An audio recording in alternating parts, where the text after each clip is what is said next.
basketball lifestyle. It's my lifestyle. He's had 35 years to see the previous one. I haven't been alive for 35 years. You've been alive for 40, Wow. I know. Wow. He said you're as old as I am. But you're not old, Bill. I know. I agree. You're probably the youngest one in the room in spirit. But the motherfucker across the table out here dissing 35 years of life. I mean, I was more saying that it's been 35 years. Rent your own fucking car. Find out if you can do that first. I can. It's You just have funny to pay a when you fee. can't. Absolutely, you can. Sounds good. Try to do it right now. I can. Maybe Go ahead. there's a listener that can I hook just you want up. to hear it. I just want to find out. We've literally done it. Somebody's called for you and gotten it for you. And then you were a young person, so you were allowed to pay extra to drive it. Perhaps. I'm saying start to finish, go get that bitch. And welcome back to the grounds crew. Are we recording? Yeah. Glorious. Welcome back to the Grounds Crew, ladies and gentlemen. As Dennis said, before we get started, make sure you like and subscribe, toss a review, follow us on all social platforms. They will be listed below. A couple serious topics to get into before we get into lots of different fun stuff. First off, number one, I was talking about this with my girlfriend yesterday. I thought it was hysterical. I wanted to bring it up to you guys. Did you know that in like primary school now, like you're not allowed to play dodgeball? It's number one. Been a long time. I know, been a long time. But now the new version is bowling dodgeball, where you roll it at people. Not like Gaga.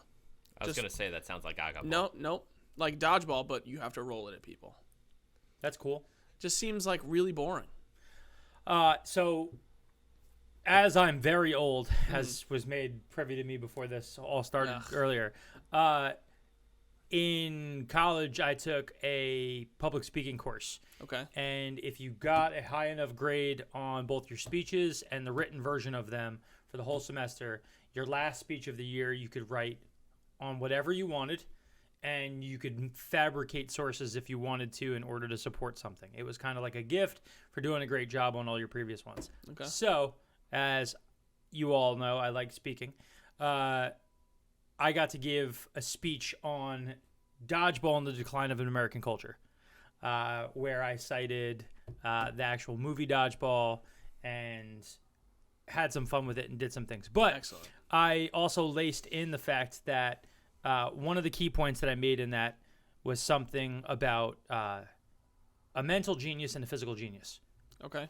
And in school, we have always celebrated having a mental genius, but we've always tried to hide physical geniuses. So the reason being is you can hide a test score. Right? Mm-hmm. You might get a 75, I might get 100. There's nothing to show it right directly in my face, except for the fact that when we have grades and we have things and I have to go to extra help, it's subtle that you can understand that I'm not doing as well as you. Sure. Dodgeball, there's no subtlety. Mm-mm. It's right in your face if you're a physical genius or you're a physical idiot, which actually is a thing. But my problem with dodgeball from that point and from every other point is that exact thing. We have kids who are really fast, really strong, really powerful, can do all sorts of stuff, and they're told that's all well and good, that's fine, but focus on math, focus on science, focus on these things. Don't worry about your physical capabilities. They don't matter. Your brain does. For some kids, it does matter.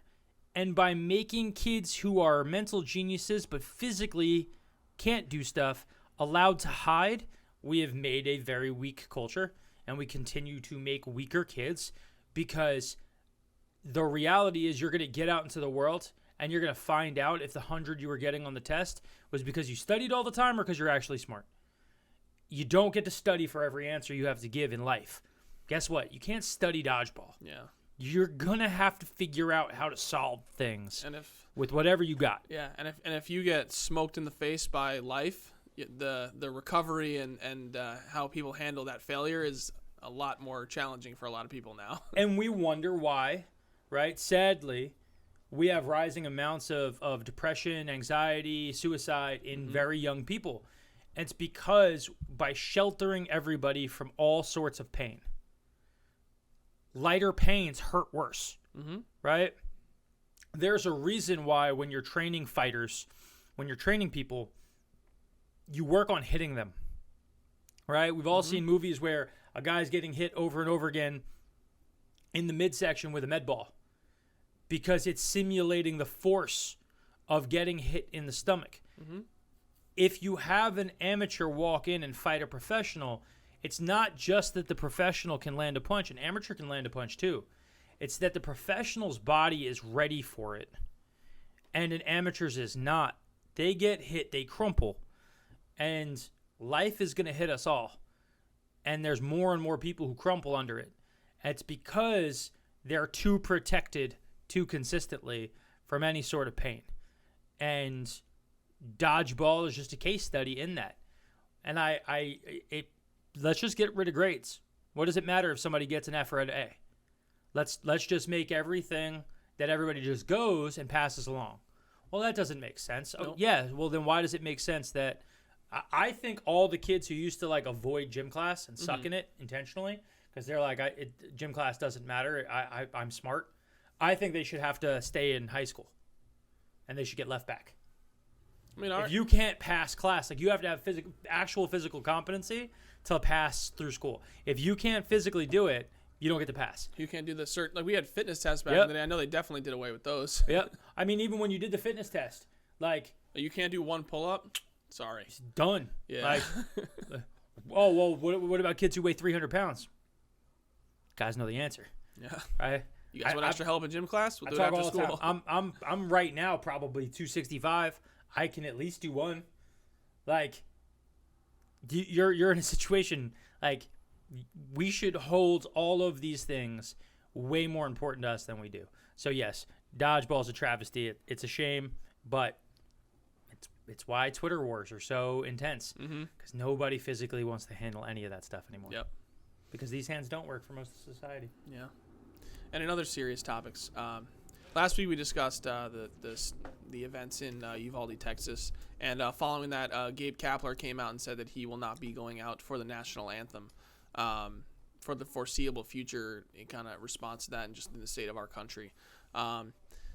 Not only do I support that, but I think it's very interesting because we've had situations like this in the past with Colin Kaepernick and a lot of different things, and obviously the outrage was not there for Gabe Kapler.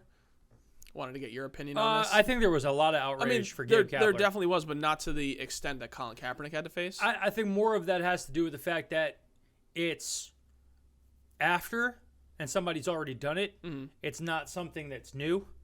You had NFL teams not coming out of the locker room for it. You had we've already been down this. Yep. Gabe doing it in isolation, I just don't think is as startling as it once was.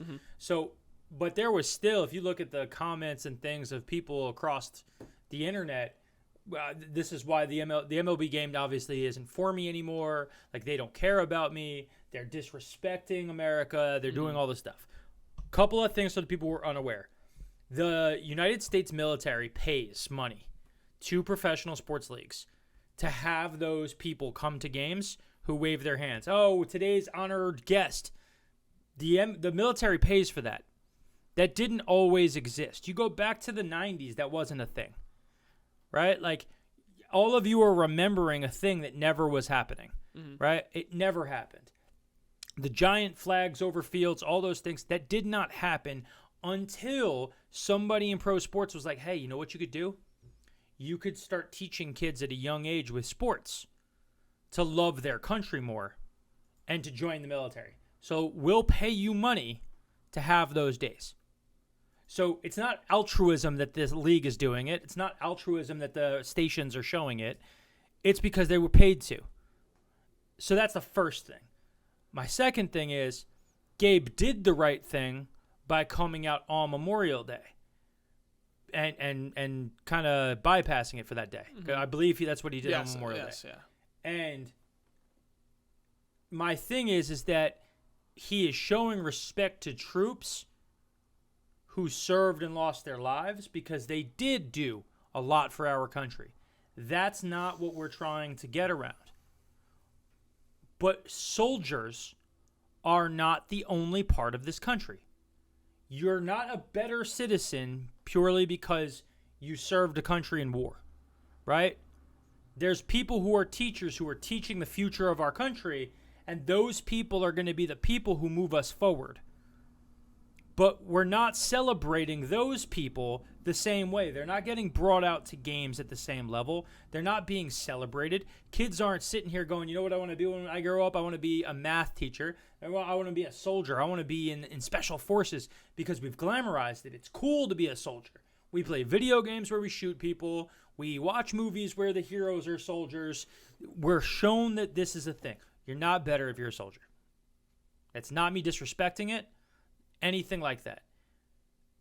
When Gabe's like, I don't want to come out for the national anthem because our nation is hurting, and it's hurting because we're doing dumb things en masse, what are you mad about? And I tweeted something, and my tweets don't go very far, so it's okay that it didn't get like a virality to it. Mm-hmm. But I tweeted the same people who were yelling about Gabe Kapler and what he's doing and how they don't want to watch the league would have been the same people saying, I can't believe the MLB is allowing a black guy to play baseball. And if you don't think it's the same thing, you're a bigot and you don't know it. Or you don't want to admit it. That you have a problem with the fact that your worldview is not the only one that matters. And you have no ability to accept that in your life. And that's fine. But Jackie Robinson broke the barrier for a reason. Now we all celebrate it. It's historically a thing, but you act like those people didn't exist. Those people still exist today. Oh, yeah. I'm not going to name who they support, but those people are still out there, and they're still talking with hate and negativity that's always existed. Yep. So make America great. Guys, we have a lot to work on. Sure. But both sides have to be willing to do something about it. Nobody wants to meet in the middle and just do what seems right. Absolutely. Well so said. Keep doing your thing, Gabe. Absolutely, Gabe. Love it. All right. On to the next big thing. Huge, Massive. Dennis Dietz. Take us away, man. This is all you. All right. So this has just been fun for me. Sure it has. Joc Pederson versus Tommy Pham fantasy saga. So Tommy Pham, before a game, slaps Joc Pederson. He receives a 3-game suspension after the fact. But usually when a grown man slaps another grown man, it's a little weird. We get the explanation from Joc Pederson after Shout the out game. Will Smith. Yes. Joc explains it's over a fantasy football issue where Joc had placed Jeff Wilson into his IR spot when he was only listed as out, which ESPN allows you to do. However, a lot of leagues only allow the IR spot to be taken honor system-wise by players on IR. Tommy Pham was very upset about this. And he also was upset that Joc only told half the story. Joc shows the messages later. Turns out he had sent a couple gifts that were all making fun of the Padres.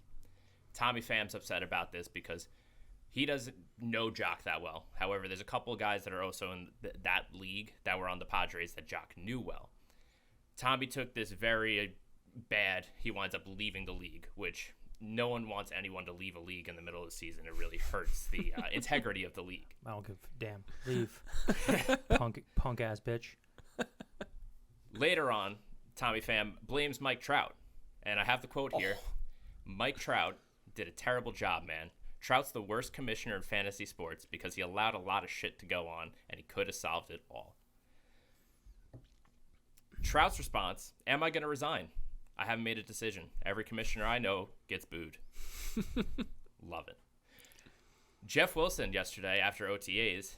Running back For the San Francisco 49ers, the player that was put into the IR spot. That was crazy, man. I was just honored to be a part of the conversation. Shout out to Joc for having me on the team and taking one for the team. I can't wait for June 24th. That's the next time the Giants and the Reds play each other.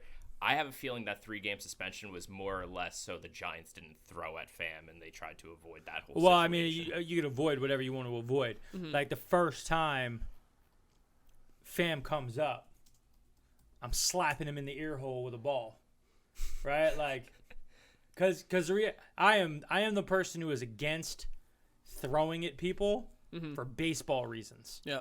Right? I don't believe that you should intentionally harm somebody for baseball reasons. However, the gentlemen here know that if my teammate is being attacked by somebody, I am not someone who is very excited to watch that happen. I'm in the fray. If I'm then told I can't do anything, I'm handcuffed and I'm stuck in a situation, I'm never going to forget. I'm going to remember this entire thing. And I'm going to come for you when I see you again. So, Tommy Pham, gonna get dusted at least. I hope he's not seriously injured, but if a little blood came out, I think that I'd be happy. I want to send an open invitation to Tommy Pham to join my fantasy league that has an opening. We also have a terrible commissioner, and we can use someone to really get him out. Yes. Tommy Pham should just run his own league. Here's a question. Sean's hearing that right now, and he's like... That's a different league. Different league. Dennis is in many leagues. Here's a question. Is Tommy Pham top 3 most hated player in the game right now? No, I don't think he's most hated. I think that Tommy Pham... Because reminder, he also wanted to fight Luke Voigt last month. And also a reminder, he flat out told the media he took the contract in Cincinnati because of the money, not because I of don't the think team. he's the most hated, though. I think generally, the only way to get hated is to matter. And, I can't remember a time that Tommy Pham really mattered. Okay, then I guess hate isn't the word. Disliked is probably the best word, just because he's just he's not doing anything good for the game. Again, you gotta matter. I guess. I just don't he doesn't. When we hate players in the game, it's because they matter and then they do dumb things, right? Mm-hmm. You're frustrated. Like people hated Tom Brady because he cheated, right? Mm-hmm. And that makes sense. Sure. He was good and he altered footballs to play better. Right? You cheated. Mm-hmm. If we came out and we found out that Bryce Harper had been using a corked bat all year, we'd hate Bryce Harper. Sure. He would get hate because he's good and he did something bad. I don't really think that Tommy Pham can do anything because Tommy Pham's a jag. He's just another guy. What an acronym. It just is what it is. Yeah. I think just seeing all this happening, and yes, it is hysterical. Just because this happened over 3 or 4 days, so it's been trickling every single day for I feel like we're just getting a little bit more, and it's been fantastic. But in the beginning, when it was just Tommy Pham slapped Joc Pederson, and a few hours later we saw the video and he hit him with the Will Smith special. It's what are you doing? Why are you trying to fight people? This is not how we need you to conduct yourself as a baseball player, especially as someone who is just another guy. Yeah. They're both big boys too. I would love to see that little brawl right there. Yeah, it would be interesting. But I guess I do think Joc probably should have hit him back, but I also understand if that conversation was related to fantasy football and then all of a sudden Joc got slapped in the face, I'm sure he was a little confused for at least a second, especially with a bunch of people around. I looked up Tommy Pham. Tommy Pham's a better overall player lifetime than I'm giving him credit. Mm-hmm. Mm-hmm. But it's buoyed by a 2017 season where he had a 931 OPS. Outside of the 931, his next best OPS was 831 in 2018. But 2020, 624, 2021, 723, this year 708. At this point in time, he's just another guy. 700 on base percentage. We talk about that to me is the line of demarcation of, are you good at hitting or are you fine at hitting, and are you great and terrible? 700's around that mark. He's hovering around. Are you even usable? It is what it is. Yeah. I don't know why we're spending so much time on Tommy Pham. Because it was a fun story. Joc Pederson, on the other hand, that dude, he wins. Pretty much helped the team win a World Series last year. Sure does. Put him on his back and carried him to victory. Mm-hmm. So Tommy, until you're that guy, man, just simmer down. Don't be so angry. Jag. Just a jag. Just a jag. You're a jag, man. You're a jag. Incredible. Let it be easy. Boys, where do we want to go next? Are we going to Connect jerseys? Let's hit that. You want to hit that? Yeah. So the Rockies came out this week with their City Connect jerseys. What? Yeah. I apologize. I have thoughts on it. You have thoughts on it? Dennis had thoughts on it. I think I understand Bill's. Dennis, what were your thoughts on it? So when I first saw the picture, I thought the green was black, and I'm like, all right, that's a cool looking jersey. As soon as I found out it was green, I'm like, this is atrocious, especially when you add in the green pants to it. It just doesn't look right. If it was black or purple, I feel like it would fit Colorado better, and the jersey would have looked better. All right, so I have to help Dennis on this. Okay. Dennis, do you know why they're green? Isn't the license plates green? They're based off of the license plate of the state. Mm-hmm. So like, I understands the green more than I would the other colors. Mm-hmm. That doesn't save the fact that they're just not great, Bob. Like they literally took no creativity whatsoever. Like they're just such a meh looking thing. Like I look like I made that on Canva and sent that in, and everybody was like, "That's dope." Like, not it, Bob. Not it. And that leads into, what are the best City Connect jerseys that have happened so far? So they're all of them are at the bottom of the doc. If you don't have them, I'm aware. You got it. Okay, good. Oh yeah. Yeah, I was definitely disappointed with Colorado. Honestly, overall, I feel like the designing has been mediocre. Yes. I feel like there's like some of them have been more creative than others. Yes. But it's very one side or the other. There's no in between of like, all right, these are okay. Yep. It's either you're bad or you're good. Where do you put Colorado? So there's been 11. Okay. So Colorado to me is still not the worst one. Okay. Who do you have as the best one? Let's start with that. So the best one, I think you guys know for me, I have a closer race than I think I would have even believed. Okay. I like, because I don't think that the subtlety of it is well known. Mm-hmm. I love Washington Nationals version. If you zoom in super close to the actual gray fabric, there's tiny, slightly altered colored versions of cherry blossoms strewn throughout the whole thing. There's a lot more complexity and depth to that design than just the design. But I think from a matching the city and also looking super smooth, they are the best one overall. Okay. My second place finisher for me are the South Side jerseys for the White Sox. And then my third place, because I'm not going to go all the way through it, I'll tell you who I think has the worst ones. But my third place is Diamondbacks. Really? I like the Diamondbacks and I like the Serpents. Like I like the idea of what that is. That is my least favorite by far. My least favorite by far is Guardians. Guardians. Or who? I don't even know who the hell this is. Then Which one? is that the Giants? That's The the Giants Giants. are absolute yes. trash. Yeah, the Giants are Giants trash. jersey is the worst one by far. By far. I don't know how you could think that these like weird electric green faded out things look good, guys. Like I Golden Gate Bridge, I get it. Like the fog, I get it. Dumb. Like just no, thank you. No, thank you. For me, Washington was definitely up there. I think the South Side was up there as one of my number ones too. Probably Miami. I love that their like color scheme. I just think it pops and super clean and like has a lot of history with the city and looks really dope. My second favorite is the Astros. I love the Space City concept and how they featured all the little different like NASA theme and everything like that. And I had Nationals as 3 with kind of tied with the White Sox. I like both of those. I liked the low key different things with the Nationals jersey. I think they added to the because it has flowers and things, so I could see a world where like people kind of are not excited about it, but it's super like crisp and really nice. Dietz, you have a top 3? I mean, the Nationals are by far number 1 for me. Okay.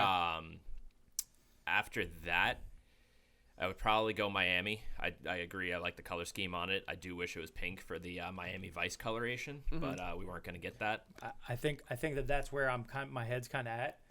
The just alternate colorway version of the Miami Heat's jerseys are way better than this. Well, they already have the Miami Vice colors. That's what I'm saying. Like when your City Connect one looks worse than your regular one, I feel like when it's got less pop to me than your regular one, we're in trouble. Like I feel like Colorado especially, like They should have taken. I need a lot more purple in there. Like, I feel like if they took whatever this concept, I understand it was like the license plate and everything, which I also don't know if that was the best decision. I feel like they had a lot more potential to have some really cool stuff. I thought Boston's was interesting with like just the concept they went with. Well, so this is I think the thing that is confused by their calling of this. Mm-hmm. What are these called? City Connect. Why are we have Colorado on our chest? I get that we're the Colorado Rockies, but where do we play out of? Denver. So focus on your city. Like, Yeah. focus on your city. And I can go and I can say Chicago White Sox doesn't even say Chicago. It says South Side. They go to a part of their city. Like, you're talking about where are we at? Like, do something that's related to what it is. Like at least the Cubs went with Wrigleyville. That's yes, cool. Dig and the that. Space City, Yep. Houston, cute. Like, y'all just did Colorado. Also up there for my worst was the Dodgers. Yeah, the Dodgers were. That lame. was weak. my third was Southside, by the way. So Okay. So the reason why the Dodgers I don't think is as weak is because, like, if you're thinking contextually, there's a very heavy Spanish influence in Los Angeles. Oh no, I get that, but So when you're looking at it, you're that's one of the only ones, like, that's one of the regions of our country where you could lean into that even more.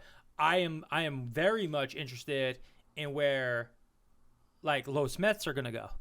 well, so my only thing so I understand like the concept of the heritage there, but like the creativity aspect, I felt was weak. Yeah. It was just, hey, we're gonna make this an all blue jersey and put Los Dodgers, and we're good to go.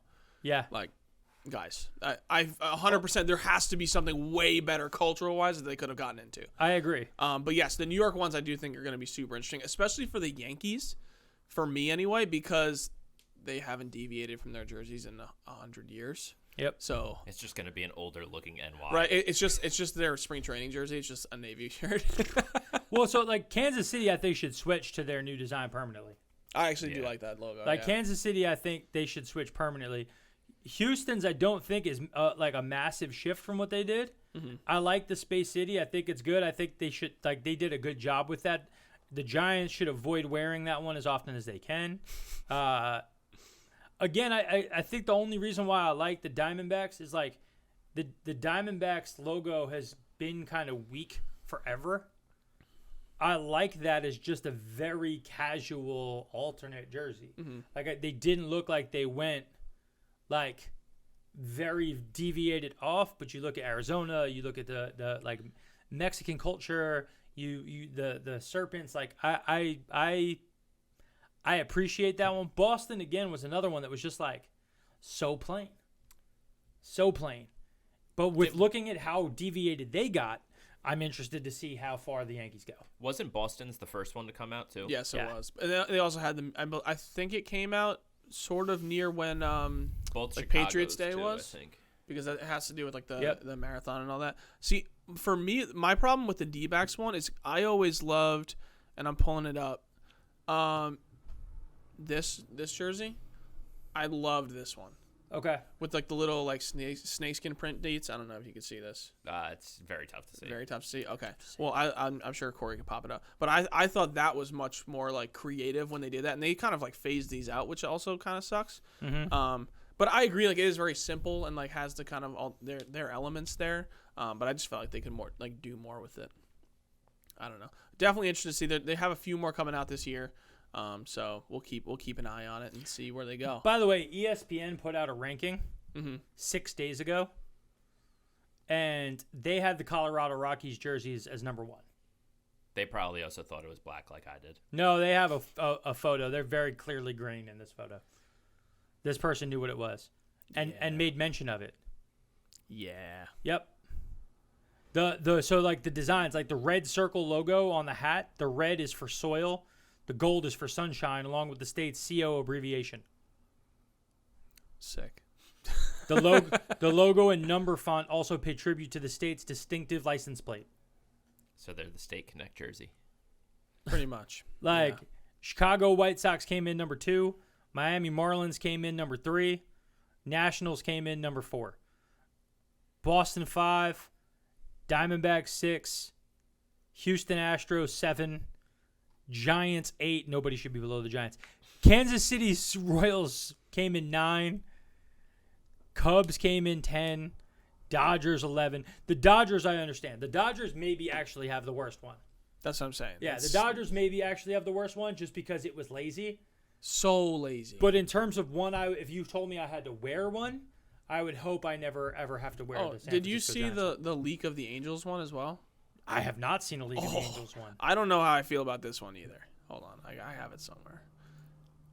It's also like a I guess kind of like a cream. I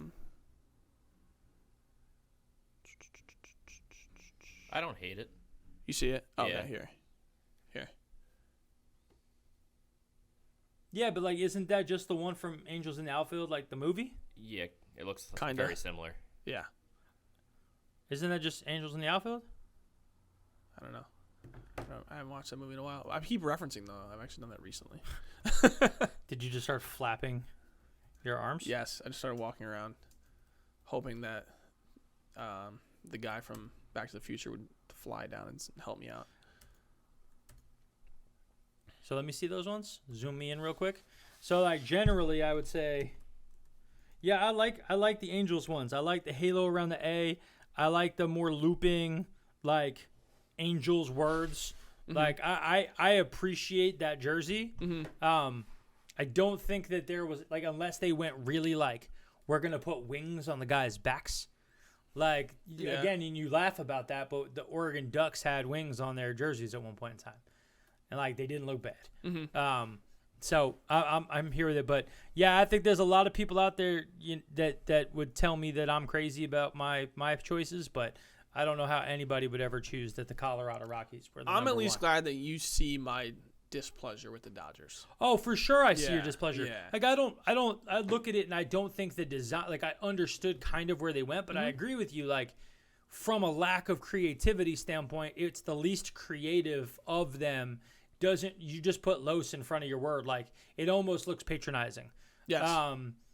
But to me, like And I know there's people that can come up with incredible, like you see the NBA come out with like 8 new jerseys a year, Yeah. and they're all super cool and creative, and except for the Knicks, I hate the Kith jersey. that's fine. It's kind of boring. The There's Kith- a lot cooler ones the out Kith there. version of the Knicks, like the Yes, Knicks logo yes. made into the Kith, is better than what Kith did for the Knicks. I didn't understand it. I wish we had just done that.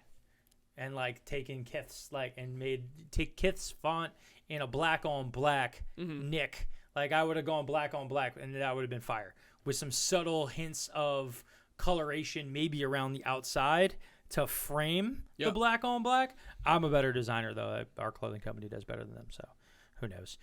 Anyways, spinning this around, and Castellanos hits a deep shot to left field. That'll Left be a field. 4-0 ball game. and that'll be a Dennis 4-0 ball Dietz? game. Yes. What happened with Nick Castellanos on this fine Memorial Day weekend? Well, as they were paying tribute to all the troops and everything, Castellanos hit a deep drive and continued the meme. It's amazing Unreal. that he gets those moments. Yep. It is like he has a sixth sense for when somebody's talking about something important. Mm-hmm. It's obviously that's why he's not doing as well lately, is because not really much is important around the Phillies right now. Yeah.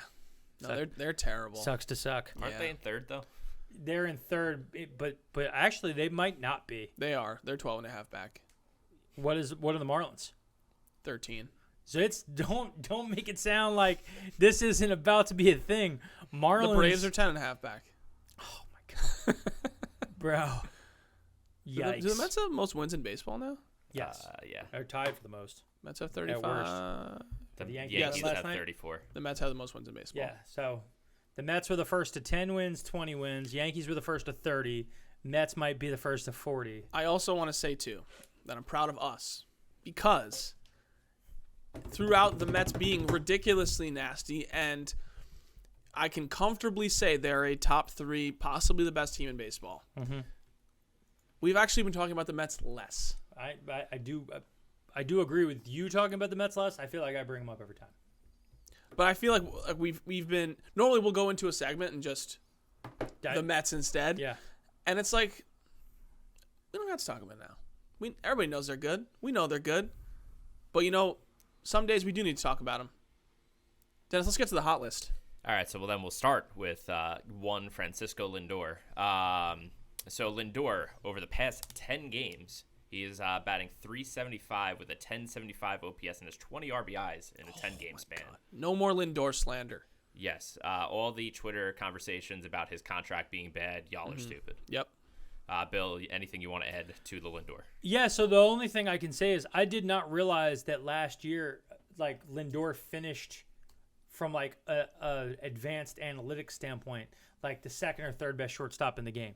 So even with, like, all of the terribleness that we thought about, you actually look at it, and contribution-wise, that was not the case.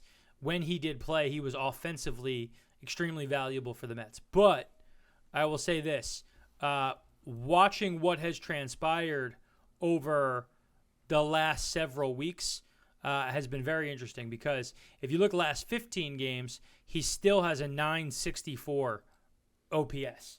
So he's been really humming for what amounts to 2.5 weeks, 3 weeks. The last 7 days, 370 batting average, 593 slugging. Again, we're over 1,000 OPS in the last 7. Like, he just continues to rain on everyone. And that's been fantastic. And as we will talk about shortly, he's been supported. But he hasn't been as hot as one Paul Goldschmidt. Yes, Paul Goldschmidt. So Nolan Arenado was fantastic in April. He's been brutal in May, but his productivity went straight to Paul Goldschmidt. In the month of May, he's batting .404 with a 1288 OPS. He has 10 home runs and 33 RBIs, and also has a 23-game hitting streak that's still active. MVP potential? So I think that there's a conversation that we've had a couple of times. What's the difference between Mike Trout and Mookie Betts? And what we've talked about is Mookie does and puts up really, really high-end numbers, but not as high-end as Mike Trout, while his team is also winning, right? So there comes a point where it's like you're doing it, but your team's not winning. Now, the Diamondbacks have consistently, since we talked about them, a month ago, that I said that they're a sneaky good team, and one of the surprise players, like, I started to really like Marte, because I thought he looked intriguing. They've been solid. They've been better than the Braves, even though they lost to the Braves. But we talked before the show, and the comp I put against it was Goldschmidt versus Pete Alonso. So Goldschmidt's a Cardinal, by the way. Is he a Cardinal? Yeah. Oh, Yes. Never mind. Here I am thinking that he was still a Diamondback. Goldschmidt versus Pete Alonso. Pete in the month of May, 315 batting average, 1010 OPS, 9 home runs, 30 RBIs. So everyone's talking about Pete as an MVP candidate. Everyone. And Goldschmidt's just had a better month. Now, does that mean that he's going to have the better overall season? Who knows? The Mets have obviously been winning at a substantial clip above everyone else. But the Cardinals aren't far behind. My only thing is, I think that's the New York bias to me. Pete's getting a lot of love, but Goldschmidt has been incredible. And for a guy who's, how old is he, 34, 35? He's been fantastic. And I think right now he's second to me in an MVP race. Second. Behind Machado. Behind Machado. Okay, that's fair. I don't know how Machado could not be. It'll be, honestly, I think it'll come down to, like, the wire for both of them, because they're just both playing out of their minds. So it's kind of like, who is actually going to sustain it, and where do they actually finish at the end of the year? Like, Paul Goldschmidt's season average is 353. That's absurd. So 353 with power. Yep. Right? He's like 13 homers? Big power. I mean, he had 10 in the month of May, so I have to assume. He has 11 home runs. 11 homers? That's the crazier thing, though, I guess. Him and Arenado literally flip-flopped over April and May, performance-wise. Well, so what's the Cardinals' record in the last? Because I feel like after they played the Mets, like, things changed for them. Last 10, they're 7-3. So they played the Mets. They lost three out of 4. Then they went against the Pirates and they swept the Pirates. Then when they went against the Blue Jays, they swept the Blue Jays. Then they went against the Brewers. They took 2 out of 3. They split. They went 2-2. Then they went against the Padres and they swept the Padres. Since they played the Mets, they've really changed. Or maybe they just play well against everyone except the Mets because the Mets are better than them. Yes, listen, I'm starting to create a case for us, Josh. Sure. Yes. I'm creating the case for it because, again, San Francisco Giants, they might be in a better position this year in terms of where their record is at only 27-22 if they hadn't lost 3 out of 4 to the Mets, right? Mm-hmm. You take that out of the equation, right? And they're looking at 26-19. They've been way better. We're about to have that moment where the other teams in their division have to play the Mets. Yep. Gonna find out. Mm-hmm. We're gonna learn. Yep. Mets play the Dodgers this weekend. Play them this weekend, and we'll start to unfilter what it is. But yeah, to me, I actually think if I were right now voting for MVP, National League, it's Machado, Goldschmidt, P. Pablo. You guys got disagreements on me? Say that again? Number 1, I have Manny Machado. Number 2, I have Paul Goldschmidt. And number 3, I have Pete Alonso. Honorable mention, Mookie Betts. So I'm with you. I think Mookie's in that conversation too. I think Mookie's in that conversation absolutely. Yeah. I'll rock with that. I actually like that list. I'm good with that. Because again, I have to be fair, right? To be fair. Mookie right now has 1,000 OPS on the season. He started off hotter than a pistol. He's got 16 home runs. You know what? Back me out. I lied entirely. I'm actually going to go Machado, Betts, Goldschmidt, Pete. Okay. Because Betts has that 1,000 OPS is nuts. Now, I think Pete's up to an 891 OPS on the season. I think, and then Pete's been absolutely tearing it apart. The other thing that I think has been increasingly difficult for Pete to put up other big numbers for himself is that teams are walking him a lot. I think he was intentionally walked against the last 2 teams he played. Mm-hmm. I think 6 times. So in the last 6 games, he's been intentionally walked 6 times. Now, yes, that helps you with your OPS, but it helps to hurt the baseball more than it helps to walk, right? Yes, you get a boost to your on-base percentage, but when I hit home runs and doubles, I get a bigger boost to an OPS than a singular walk, right? Because of the equation of multiple bases at any given moment. So Pete's actually been hindered by the fact that people don't want to pitch to him right now. Like, they're afraid to throw him the baseball. I think that's a very stark difference. We'll have to see how it plays out. Who, if you guys had to give me a 5th person, who's the MVP? National League.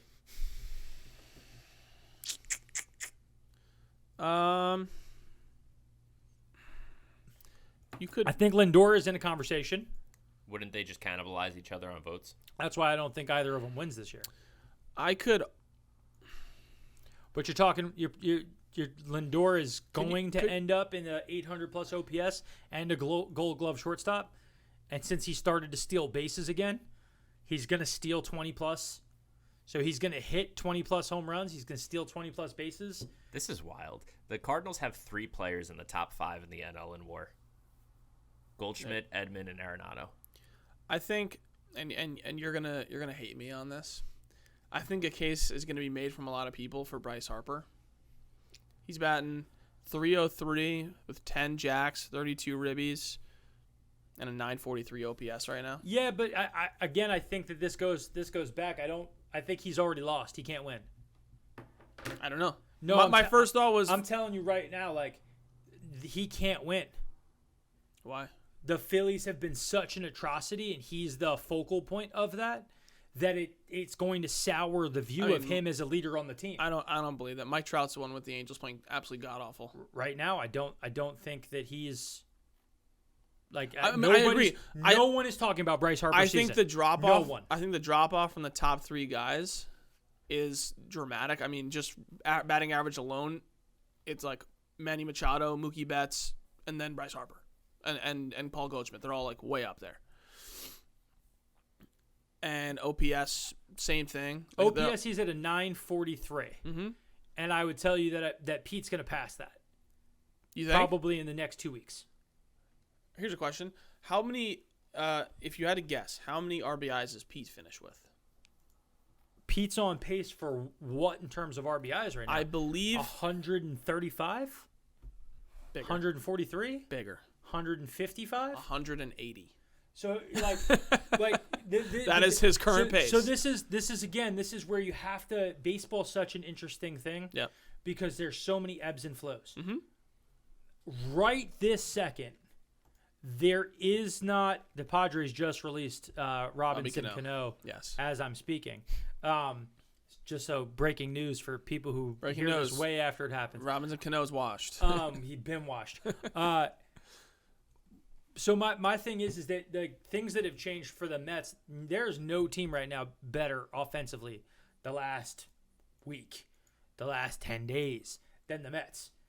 Like, they've been scorchingly hot. Now, I know they've been playing bad teams of late, but Marte got hurt. Or Marte went on bereavement list, right? And when Marte came back, Starling Marte, he was a completely different player. You were missing Nimmo for a couple days. Yep. Nimmo's back. That whole lineup is hitting. That's only going to mean Pete's going to get more. Unless they keep walking him. Dennis, can you pull up whatever the team ranks in OPS runners in scoring position? Yeah. So just as another guy that we didn't talk about in the hot or not list, last 7 games, Starling Marte over 1,000 OPS. Yep. Right? Last 15 games for Starling Marte, right? Mm-hmm. A 925 OPS. Last 15 games. If they've got a 925 OPS guy, 1,000 OPS guy in Lindor, 1,000 OPS guy in Pete Alonso, like, at what point, like, right now, I think the challenge is just going to become that the Mets offense is going to, if it scorches like this, I don't know how Harper is going to be able to stay ahead of him. No, not a chance. He just won't have a lot of those peripheral things. And you're also got to be nervous to throw to anybody in the Mets lineup right now. Have to be. The Mets currently lead the league in average, runs batted in. We're second in the league in strikeouts. We lead the league in hits. Or I'm missing nothing. Obviously, we lead the league in wins with 35. Well, so this is something that we said on the show a while back was the Mets built a team that wasn't just about on-base percentage, right? Because what I think was an overcorrection to on-base percentage was getting on base is better than, right, not getting on base. So if my on-base percentage is high, that's a good thing. But what people weren't spending time on was it's okay for a guy to get on base more by hitting the baseball. And Starling Marte being a guy who can bat over 300, McNeil batting over 300, Pete coming up to 300, Nimmo batting 290, like, the Mets barrel balls. Yeah. And when you have a guy on second base and you hit a single, you score a run. When you have a guy on second base and you walk, you don't score any runs. Nobody moves. And there's a point where how you got there does matter to some degree. Mm-hmm. I think the Mets are well built right this second. And I think that's going to help Pete. And I think it's going to hurt Harper because he's going to get less and less good stuff. Because who's really afraid of Schwarber right now? Nobody. Who's afraid of Castellanos? Good player, Same. But like I don't think about him as like a superstar. And I don't think anybody's picking him like that. Start happening, in which case. Well, yeah. If there's you'd hate to see that. Bad things happening, he'd be great. Listen, I'm just psyched for this Mets-Dodgers series. They're so comparable in every stat right now. OPS, average, runs batted in, strikeouts, runs. Like, I have your stats that you want to Hit me, Dennis. So you want the leaders in OPS with runners in scoring position? Or? Sure. Okay. Number 1, Cleveland Guardians, 863 OPS with runners in scoring position. Love it. Number 2, the Dodgers, 845. Giants, 836. Milwaukee, 828. Angels, 823. The Mets are 804. Colorado, 792. St. Louis, 788. Seattle, 770. And Cincinnati, 768. That rounds out the top 10. So again, so some things to our favorite statistic. Mm-hmm. You actually have to have guys on base to have that stat matter. Yep. Right? So the challenge for the Guardians is they've been great with guys on base. They don't have enough guys on base. They have 450 plate appearances this season with runners in scoring position. The Dodgers have 526, and they're only off by 18 total points in OPS. Right. So like that's where I'm saying you look at that, and there's like a 50 to 75 plate appearance swing. Yeah. Where you have Which that makes situation. a lot of sense. The Guardians have 60 less runs than the Dodgers on Yep. the year. And that's the answer. Yep. You need to get a guy. You need to trade for a guy who gets on. Mm-hmm. But the AL East has gotten mighty hot. Mm-hmm. Yes.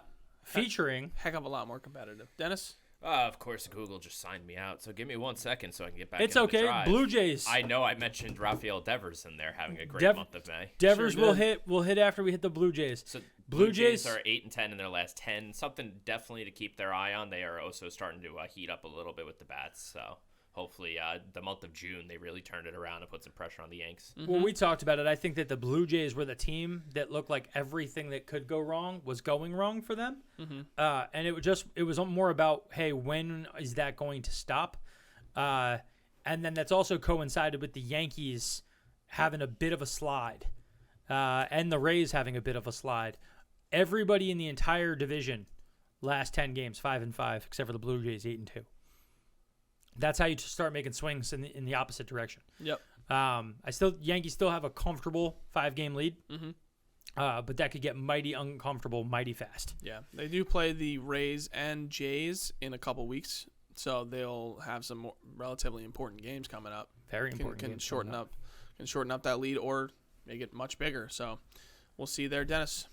Hit me with Devers. So last week, I know I mentioned the Red Sox. Their bats were starting to come around. JD Martinez had an absolutely crazy month of May, but I don't think I mentioned Devers at all, and I didn't realize until today he was batting .381 with an 1133 OPS with and 8 home runs during the month of May, which is very, very good. Yeah. That's pretty solid. Yeah. How the Red Sox been doing overall? 5-5 last 10. Yeah, let's pull up their entire month. And Give if me you 1 really second. look, and I'll even tell you guys recently because I haven't pulled up already, they split the last 2 games against the Reds. They lost 2-1. They won 7-1. Yep. They lost a series to the Orioles, a 5-game series. They lost 3 out of 5. In their losses, Orioles put up 12, 4, and 10. They 10-0'd the Red Sox in the series final to take the victory. Red Sox just didn't show up, then didn't show up the next game against the Reds, finally showed up yesterday against the Reds with 7 runs scored. But yeah, they went on a little bit of a cold streak coming out of a win against the White Sox in a series and a sweep of the Mariners. They had swept the Mariners 4 and then recently went on that slide. So they've got the Athletics tomorrow. They got a 3-game against them, and then they got 4 games against the Angels, and then they're back against the Mariners. So they should have a pretty successful run if they're going to be the truth. And if they're not the truth, the Angels are going to wipe them off. And it's a big moment for Boston. Yep. Because things are going to heat up now. They also have Chris Sale potentially coming back in a couple weeks. I saw he's starting to throw in bullpens and stuff like that, so that'll be big for them. And their pitching has been very average, pretty much middle of the pack in every category. So they need to shore that up as well, since they are giving up a lot of runs currently. But you know what's interesting about the Angels? Dennis, you want to tell me? I wasn't done with the hot list. If you One more want to go thing, right into the one cold. more big crazy Oh, my, stat. didn't even crazy see it. stat. So the Cincinnati Reds were over 500 in the month of May, 14-13. beware NL Central. And also shout out Bobby Witt. He had a very good month of May with 243 batting average, 829 OPS, and 6 home runs. Just much better now that he's a season into the league. Mm-hmm. Bobby's about to go on a tear. Would love to see it. Bobby's about to go on a tear. Now we can get into the Angels, who start off the cold list. They are 3-10 since their series against Texas started on 5/16. They've played Texas, Oakland, Toronto, and they've played one game against the Yankees. So it's been hit or miss type of schedule. Nothing too crazy until recently. Noah Syndergaard, since chirping the Mets about the combined no-hitter, he has the 8.18 ERA in the 3 starts. He had a very solid one against Texas. He threw 8 innings, gave up 1 run. But his BABIP in that stretch is 333, and OPS against is 904. And what's sad for him is that's not a super high BABIP, right? Like that's not an astronomical one. Yeah, it's high, but that just mostly means you sucked. Yep. Like it wasn't so high that you also look like you got unlucky. So that 8.18 ERA looks like that's actually what he's been. And not just a series of luck, which shame for the kid. We were really hoping he was going to have a massive season. Not really. No one really that left the Mets has done well, right? I'm pretty sure that what's Steven Matz? Steven Matz Terrible. Don't even bring up his stats. No, we have God to. awful. We have to. So Steven Matz had a rough go of it when he played the Mets this year. Oh, I mean, he's been getting shelled. against the Mets. He's got a 6.03 ERA. He was a great signing by the Cardinals. I'm really happy that the Mets are not the ones having to deal with the long stretches of Matz being. They're paying him like $40 million. Ooh, it's a tough one. And then we've talked recently about Marcus Stroman. He has started to be Stroman again, which is just a really, really solid innings-eating 2-3 starter. That's substantially overpaid if you're paying him more than Chris Bassett. Yeah. He's a 3.95 ERA on the season. His most recent start was the 29th, though. He went 7 innings, let up no runs. Best start he's had in a while. Dropping in his last 2 starts, he dropped from a 4.88 ERA down to a 3.95. So he looked like he's having a little bit more success. But when a 4 ERA is the best guy who left us, we can take that. We can handle that. We accept. But the ugliest of the ugly. Juan Soto. Back half of May, so from the 16th through the 31st, he's batting 160 with a 644 OPS, and it's that high because he's got a 344 on base percentage. He's been walking a lot during that stretch, but not hitting the ball at all. He's only got 1 home run and 5 RBIs in the back half of May. Well, so the thing that I noticed, and I don't know how much you paid attention to the series with the Mets in terms of how they kind of played him. The Mets just chose to walk him anytime anybody was on base. They didn't intentionally walk him, but they gave him absolutely nothing worth swinging at and tried his patience because at this point in time, I'm getting to the point I can confidently say this. They're the worst team in baseball if you take out Juan Soto. Oh, God, yes. So with that being the case, teams have just decided we do not have to throw you anything of meaning because no one around you will do anything to the baseball. Yep. I mean, the sad thing is they go and they score 3 runs in the first inning against the Mets.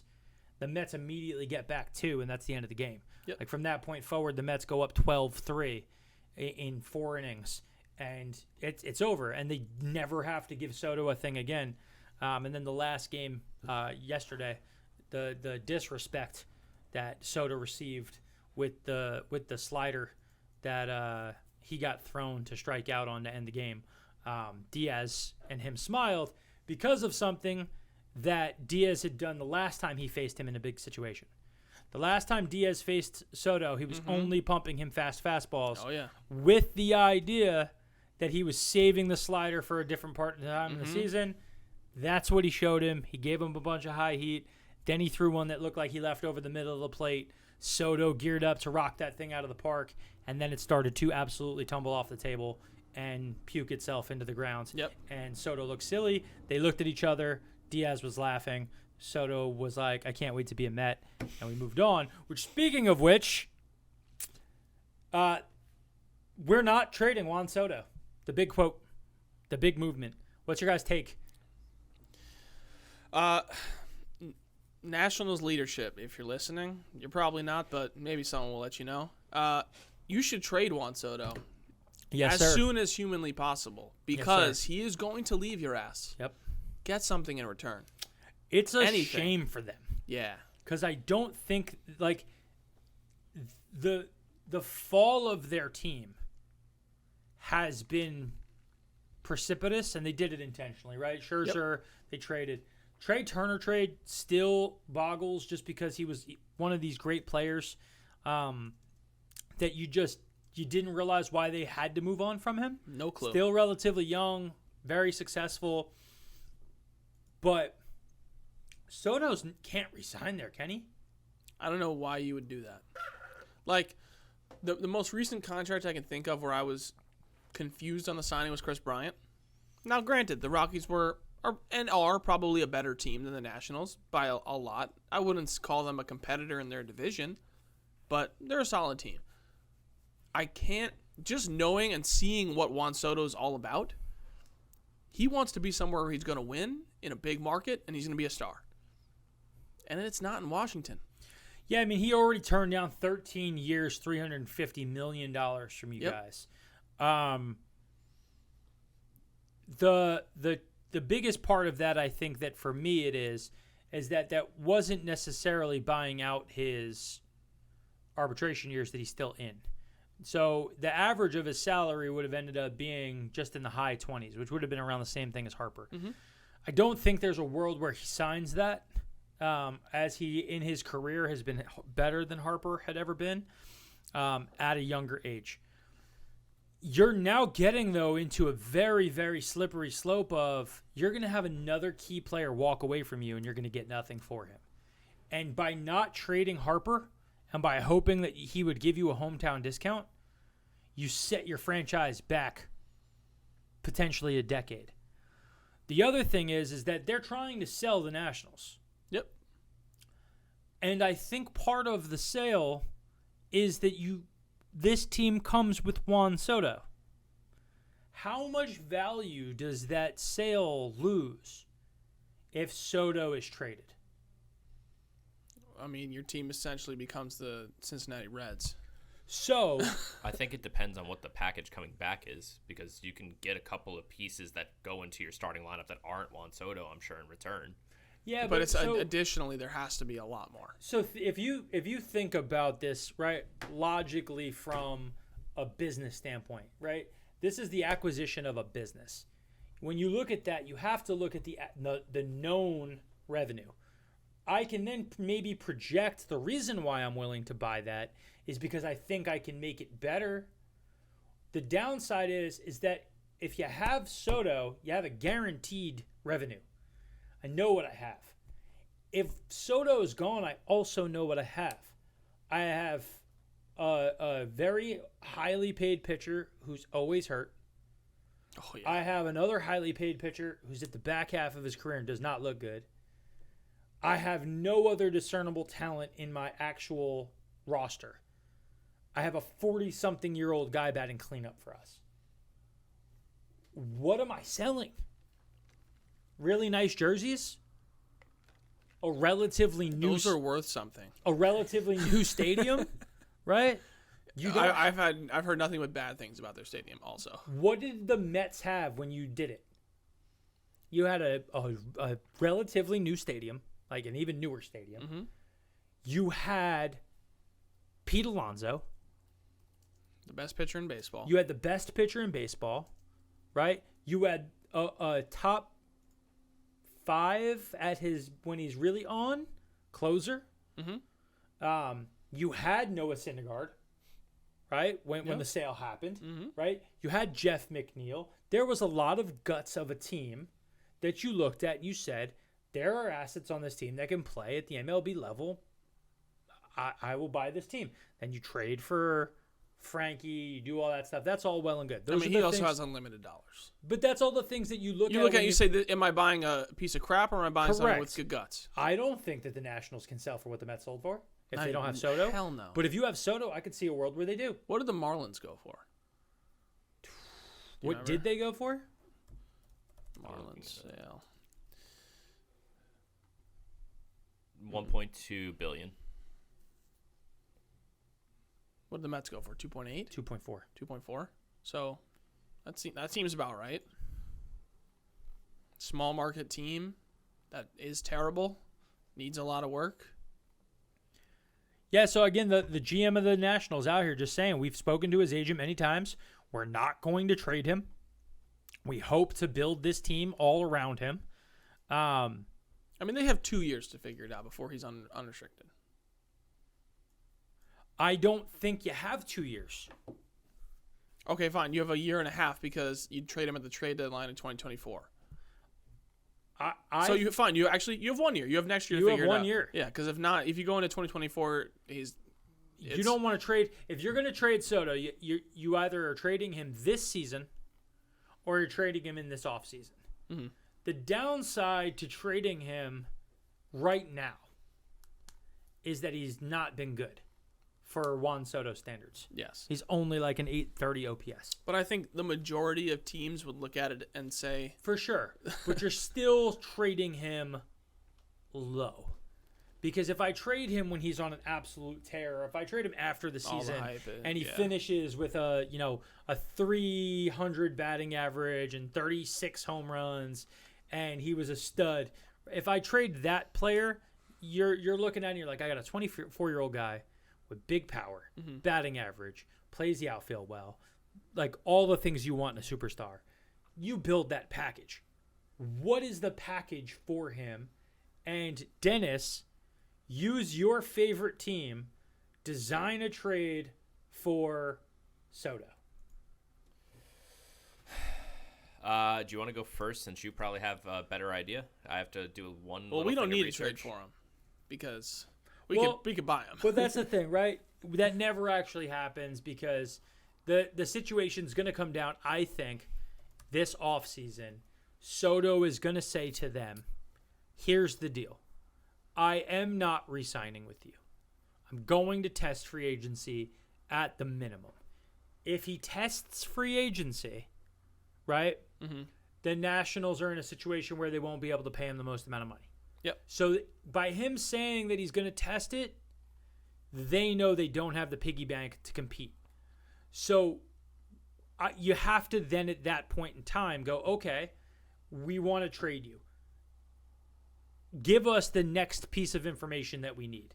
And here's what Soto's going to have to say. I'm going to test free agency unless I get traded to one of these 3 teams? Sure, yeah. As long as that team is willing to give me what I want. Because then that becomes how much will you actually get for the gentleman?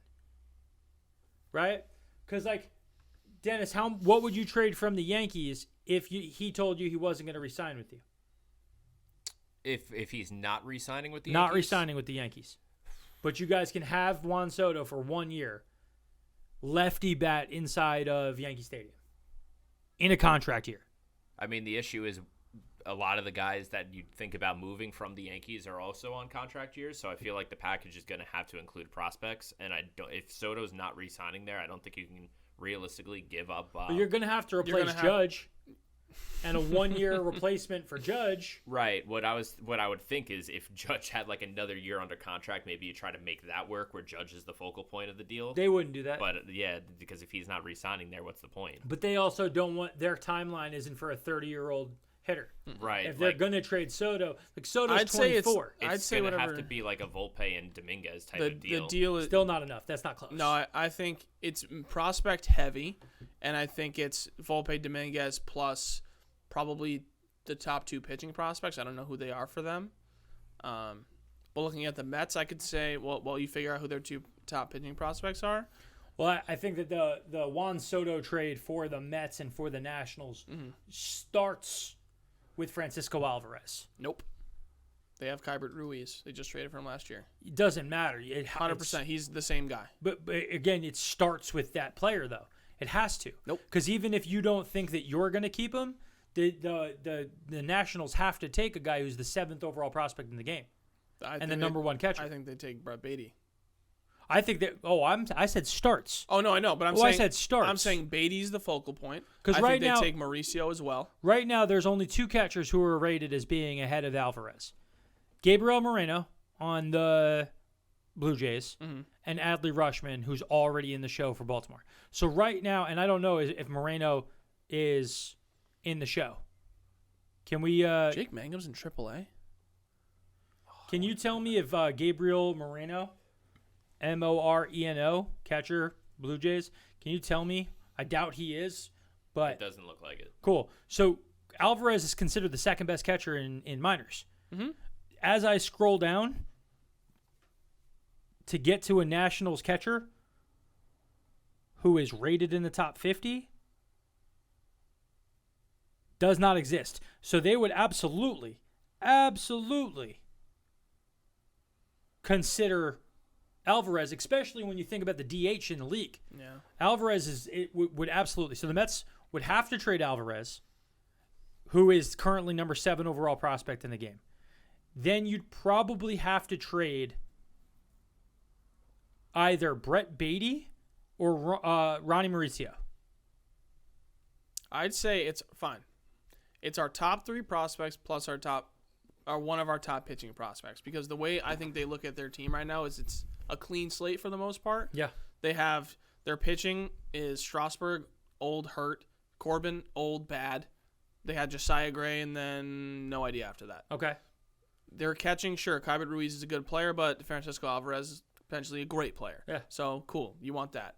Brett Beatty plugs Juan Soto's spot in the outfield. Excellent. They don't have Trey Turner anymore. You need a shortstop, Ronnie Mauricio. Excellent. That's a trade that. So unpack the players for me again. You don't have to say their positions. Just tell me who you're trading. Alvarez, Beatty, Mauricio, and let's call it. Who's our top pitcher? Matt Allen. So I don't know if Matt Allen is the guy who would go. I think it would be Tyler McGill. Okay, sure. An MLB ready arm. Sure. Because he's young enough. He's already ready. He's shown. He's got all the stuff. He's 25, right? Like he's a guy that you could expect could at least be good for the next 6 years. Mm-hmm. So, and you know what he can do at the MLB level, even if he's not a top tier arm. Yep. You know that you have him. I would also say that depending on what they want, I don't think the Mets would trade Beatty and Mauricio. I think that the Nationals would want more talent that's currently ready for the MLB level, so that the team is actually ready to compete faster. So then it's not Beatty, it's Vientos. Because Dom Smith is gone in that trade. Dom Smith's also in AAA now. I know. To talk about that. I didn't forget. That's why I'm including it. Okay, Prospect. Dom Smith would get traded. So you're talking Francisco Alvarez. I'd say Ronnie. Mm-hmm. I'd say Dom Smith, Tyler McGill, and probably one other high-end guy. And if it's going to be a super high-end guy, it would be the kid, I think his name is Justin Rodriguez, who's at St. Lucie Mets. And he's been the best player in our minor league system this year. And I think that's where they go. But I also was reading that there's a real chance that Vientos is in the league this year. Well, he's coming soon. Yeah. The biggest thing comes back to Nick Plummer. Yeah. Right? Because Plummer's bat has changed the equation on are any of these guys going to come up. But Vientos for the month of May also, I think, had 1,000 OPS. Yes, he did. So Vientos Sting has, since a slow start, absolutely been starting to tear up AAA hitting. He is looking more and more like an MLB hitter who does not currently have a position. And then the downside is he's a righty bat. And I don't necessarily know where he would take a place right now, because I don't think you're going to replace J.D. Davis with him right this second. No, probably not. But yeah, for this season right now, 821 OPS in AAA as a 22-year-old. That's his full season number. He's got 7 doubles, a triple, and 7 home runs. Mm-hmm. He's got 16 walks to 47 strikeouts. He's a walk machine, 252 batting average, but a 340 on base percentage, 481 slugging. And then, like I said, if we actually split him out for the month of May, it's been even better. For the month of May, he's rocking a 328 batting average, a 408 on base percentage, and a 642 slugging for 1,058. Here's the other thing that he would help, though. His lefty-righty splits. He's 1,066 OPS for the season against lefties. So if he comes up, he is the guy who they would DH on a day where they're facing a lefty, which is what J.D. Davis has been doing of late.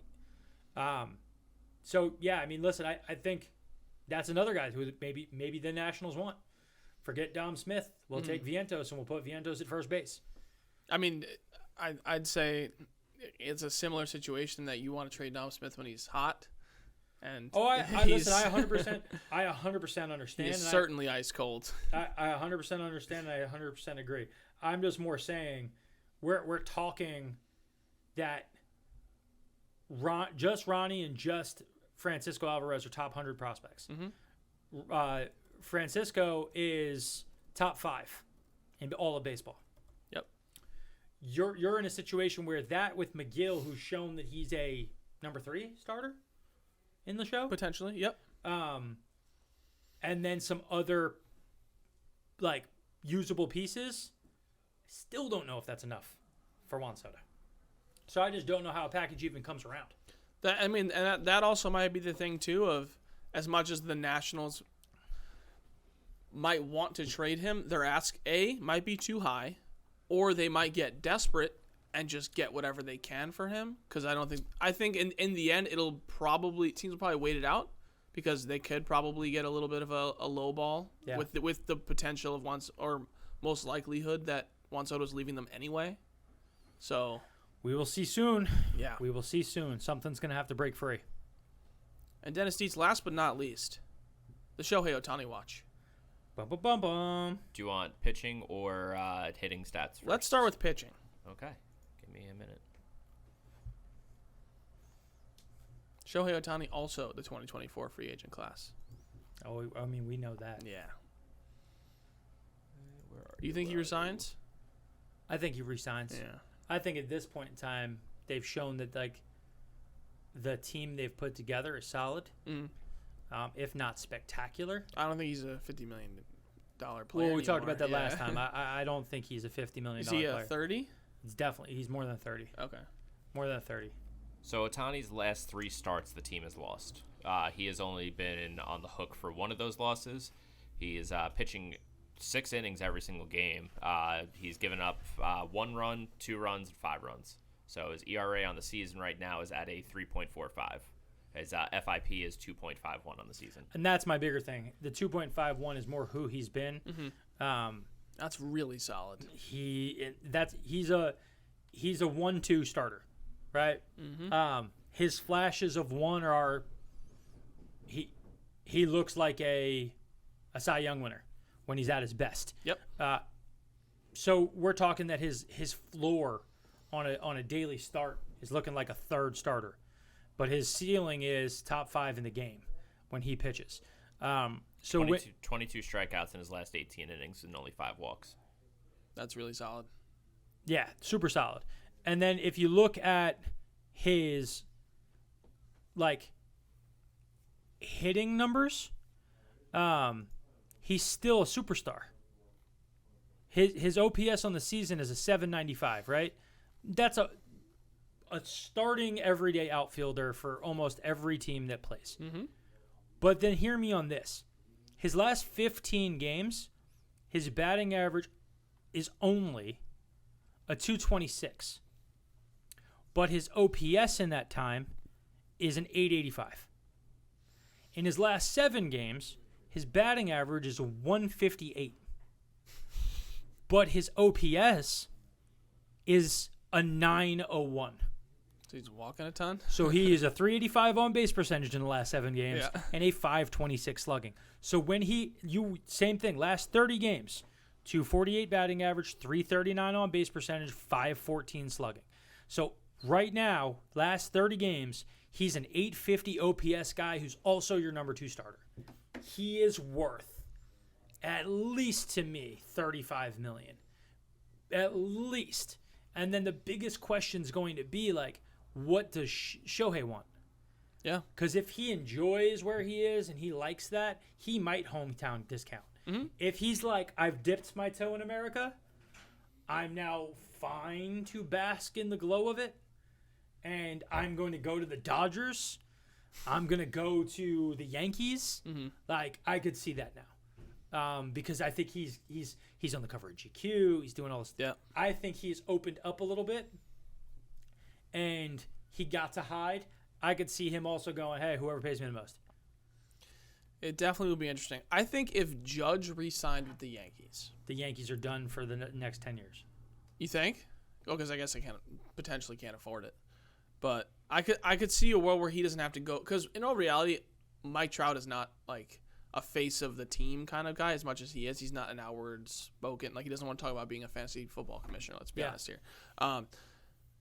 Ohtani needs to go somewhere where there already is a leader established there, and then he can still kind of be the quieter, but I'm the best player on this team kind of guy. Yeah, that's why I think if he just rolled into the Dodgers, he wouldn't be seen as a savior. If he went to the Mets, he wouldn't be seen as a savior. Yep. And the Mets have it lined up that they have a spot in the outfield opening up in 2 years, right? So like the Canna signing was always that this is open, that we can move this guy to whatever we want. Yep. But I'm more of the mind. I think the Mets are going to make a huge move this year. This year.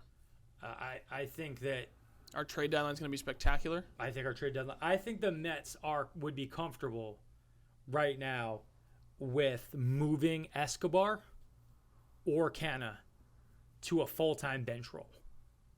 Okay.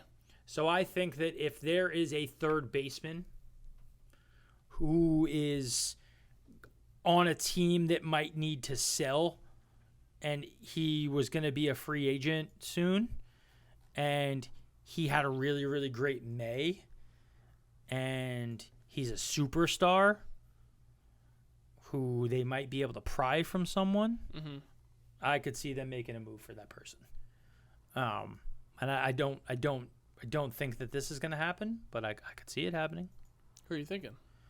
Can I take a guess? Go ahead. Xander Bogaerts. You're on the right team. You're wrong player. You think Devers? Oh, I don't know about that. When's Devers' contract up? I'm not sure. I think I can actually see. I think they. I mean, we've talked about this. Where- You think their base is a more important position, right? I think third base is the most important position. I think And Xander Bogaerts is a free agent this year. They have one. If they got Devers this year, they'd have one more year of team control. and that's my point. He's arbitrate. He's on the same timeline as Soto. If the Red Sox are out of it, and he turned down a deal already, like, you're in a situation where, one, the Mets could trade Escobar. Immediately you have a third baseman who could play this season and give you MLB at-bats, who you're not tied to financially for a big number for a long time. He could start for you immediately, right? Mm-hmm. The Mets would still have to then add in a superstar. But who becomes open to be traded if they get Devers? Brett Beatty. Yeah. Because if you're going to get Devers, what's the point of having Beatty?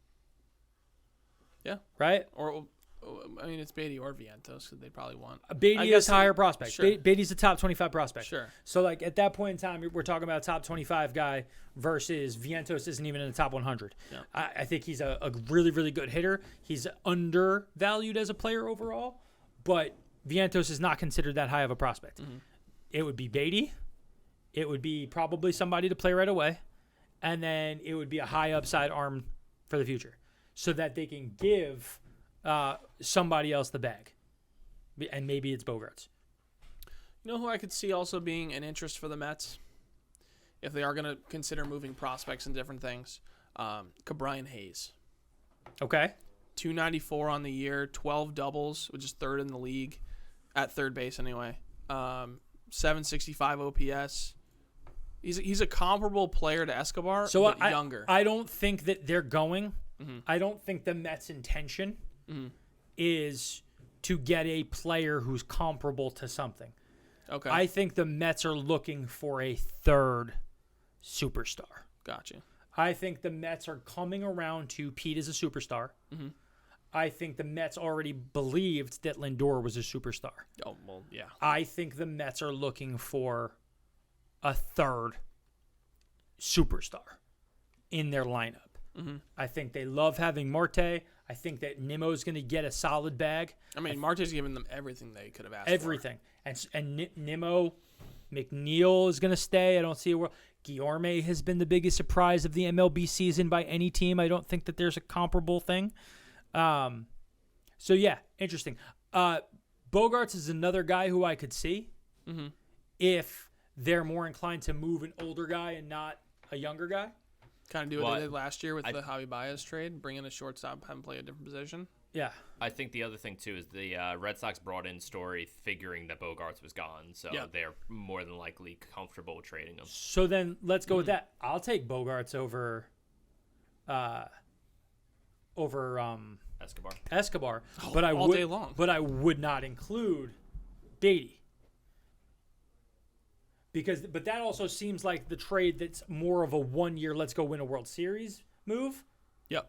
Than necessarily this is the guy of our future. Where Devers, I think that if they went for him, they're locking him in that, hey, that's a guy that we're trying to lock in as being one of our big three for the foreseeable future. Well, I'm sure Bogarts wants to go be a starting shortstop somewhere. So maybe. I don't know.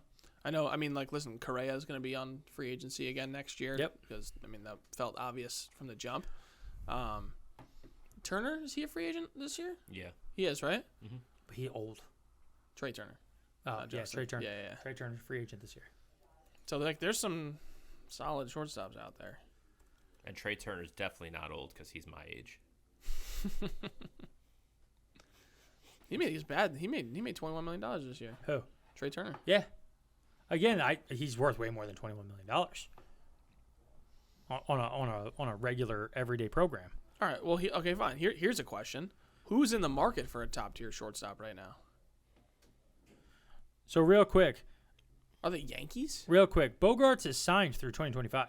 I think there's an opt out. There's an opt out this year. Okay. Yeah. So we just expect that he's going to opt out. I think he said he's opting out unless he gets an extension. Yeah. Okay. I believe I think it's kind of like a Judge situation where he wanted it before the season, and whatever they gave him was crap. Yeah.